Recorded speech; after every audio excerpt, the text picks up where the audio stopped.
د رمضان سره مخه دا فرض ولا کله چې رمضان راغی د دې فرضیت به منسوخه سو اوس دا یو سنت کار دی د لسم محرم روزه چې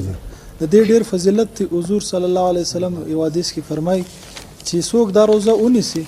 نو الله پاک به د یو کال ګناه دغه ور معاف کړي نو بهتره دا دی چې دا روزه ونیول شي بیا حضور صلی الله علیه وسلم دا فرمایلی چې بل کال ز ژوندۍ ولم نو زه به دا نما یا لسم نسم یا بلسم او یو لسم نسم چې د یهود سره مشابهت نشي لیکن په دا دور کې مش خبرو چې یهود وسغه روزه نه نسی نو دا ډیر خلک کمزوري هغه ته خلکو وي به دوی روزه به خامخا نسی یو چونه سي هغه ګناه لري نو دا غلطه خبره ده که څوک یو نیوي سي هغه دی یو ونیسي که څوک دوی نیوي سي شدید دوی دی ونیسي کنه ونیسي ګناه نه لري ته یو بل شکایت کې خلک قبرستان ته وای لازم دي زیبا نه قبرستان ته خو بای سړی را جمعه ولاړ سي الته د خپل عبرت د پاره ولاړ سي په دا ورځ خاص کوم چې په دا محرم په لسمه باندې تلنګ دا بالکل ټیک نه دی کدا د دین یو حساب غړي دا خو په دې باندې ګناه سي یو خبره زبل او کومه د نور خبر خو ډیر وسوي د محرم فضایل بیان سپین مخدبم بیان سي یو خبر دا محرم د اسلامي میاشتو اوله میاشت